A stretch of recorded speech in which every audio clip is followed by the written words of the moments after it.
Hey everybody, I'm Lindsay Adler and it's time for a photo deconstruction. So what I want to do is select one of my photographs and then show you what it took to create that image, from the inspiration to the lighting and also a peek into the post-processing. So the photo that I have for you today was an image I took of my friend Mari, and she's a model and I've photographed her so many times because she is a source of inspiration for me. I love her beautiful skin, her amazing profile, and so I wanted to be inspired by that and do a really low-key photograph. So by low-key, I mean predominantly dark tones in the image, but then some kind of stylistic pop. And I was trying to figure out maybe if I did a pop of an earring or a headpiece. So what I decided on actually was to go and make a trip to the Floral District in New York. And this is one of the beautiful things here. I go into the Floral District, wander into the different shops, and let myself be inspired. And so I saw this beautiful collection of flowers, and I knew that could make a beautiful headpiece for my subject. So this is the image that I came up with. Then I want to take you behind the scenes and show you what it took to make this photograph. So let's take a look at the behind the scenes photo. So as you can see, there's actually 3 strobes here and then 1 reflector. So all of these strobes are ProPhoto D1s or D2s. Let me show you what each one of them is doing. So the first one is the main light. The main light is a beauty dish with a grid. And I picked a light source that was soft but also had a little bit of contrast. And we made sure with the makeup that we gave her a texture to the skin that would catch a little bit of light. We didn't want it to be super shiny because I don't want too much specularity, but I almost wanted a velvety texture. So we used a beauty dish with a grid because it's soft, but it would pick up a little bit of that highlight.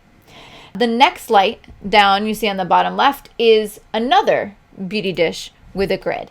And I ended up using this very, very low power, but it was just enough so that on the dark skin, even lower on her body, I could pick up highlights and I could control the power up and down if I wanted more fill and more highlight or less fill and less highlight.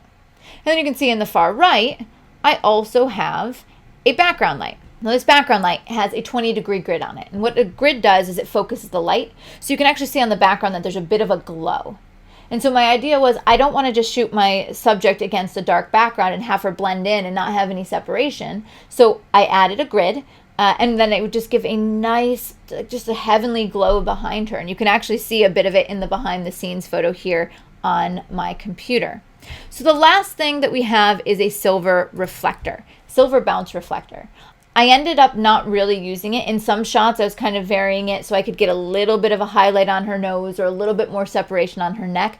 But I decided that the background light was giving me enough separation so that rim light wasn't really necessary. It's a nice effect, but it ended up not being what I went with. So last thing I want to talk about is the gear that I chose for this shot. I chose a Canon 5D Mark IV and a Canon 70-200 2.8. It's one of my go-to beauty lenses, and it'd be perfect compression and perfect for the crop of this image. Now, if you look at my camera settings, I'm not trying to blur out the background, so I didn't need to shoot at a wide aperture. And those are my pretty standard camera settings when I'm shooting in the studio.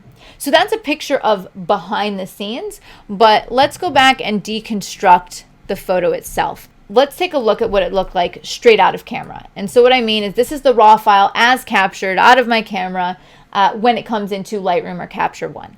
And so I wanted it to be low-key like this, and the things I was looking for is, yes, I wanted to have that separation on the background, which I have from the background light. I didn't want her to blend in. I did want to get a little bit of sheen on her skin, and so I could see that I was capturing the information that I needed to take the image to the next level, to where I was envisioning.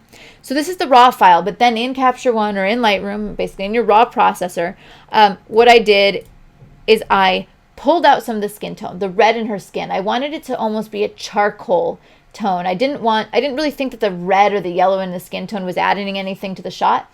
I wanted it to be almost monochromatic, almost black and white, but with just a hint of color that it gives it another level of depth to the photo.